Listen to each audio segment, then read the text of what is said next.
मैं सबसे पहले दीदी का धन्यवाद दूंगा और मैं एक चीज जो देख सकता हूं, पूरे देश में अगर भारतीय जनता पार्टी से कोई मुकाबला कर रहा है तो यहाँ की मुख्यमंत्री आदरणीय ममता बनर्जी जी मुकाबला कर रहे हैं। और यही मुकाबला करने से भारतीय जनता पार्टी से मुकाबला किया जा सकता है।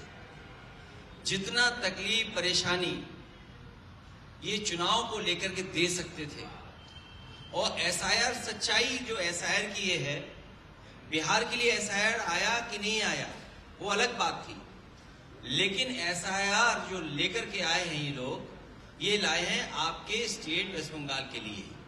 और जानबूझ करके इलेक्शन कमीशन की जिम्मेदारी ये बनती है वोट बढ़े, ज्यादा से ज्यादा लोग वोट बना करके वोट डालने आए।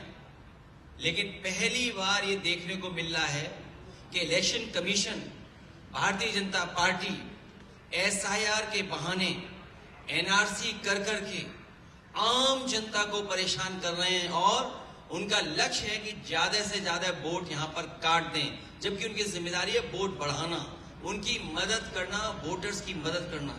आपने देखा होगा जब कभी चुनाव होता है, इलेक्शन कमीशन कैंपेन रन करता है इस बात के लिए कि ज्यादा से ज्यादा लोग वोट डालने आए, लोग ज्यादा से ज्यादा निकलें, नई उम्र के लोग वोट बनवाएं।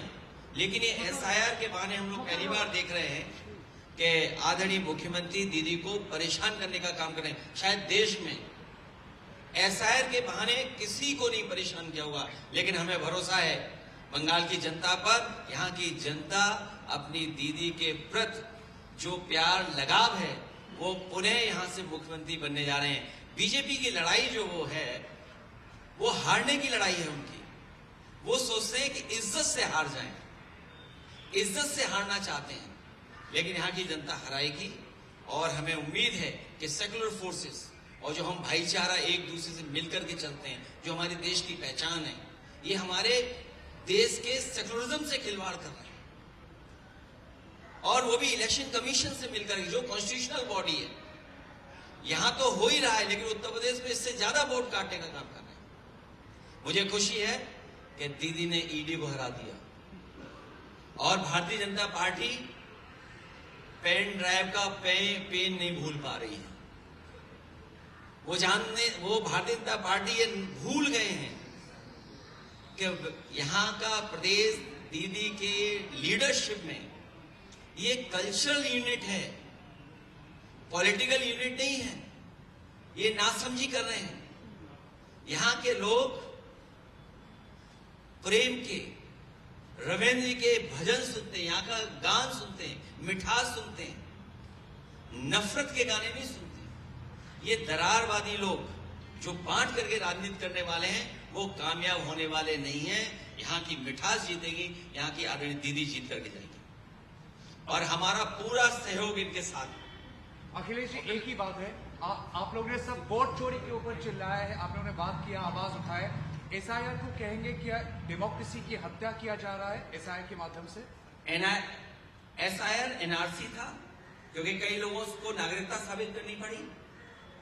अभी तक तो वोट चोरी की बात कर रहे थे, लेकिन मैं बधाई देना चाहता हूं दीदी को कि जिन्होंने डिजिटल डकैती को बचा लिया।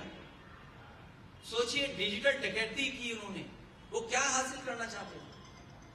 आपकी जो डेटा है उसको हासिल करना चाहते थे। अखिलेश जी, इलेक्शन आने पर इलेक्शन आने पर ईडी सीबीआई सब एक्टिव हो जाता है, दूसरा राज्य में भी करता है, दूसरा विरोधी यह है, लेकिन वेस्ट बंगाल में ज्यादा होता है। ये मैं दीदी की हिम्मत को, उनके लोगों को बधाई देता हूं कि जिम्मेदारी से वो जनता के लिए लड़ रहे हैं। और ये ED, CBI, income tax BJP के साथ चलता है। बीजेपी का एक संगठन है ये, जहां बीजेपी को लगता है कि इसको आगे करके लड़ा जा सकता है, वो आगे करके लड़ते हैं। पूरा महाराष्ट्र कैसे जीता ईडी, सीबीआई, इनकम टैक्स से।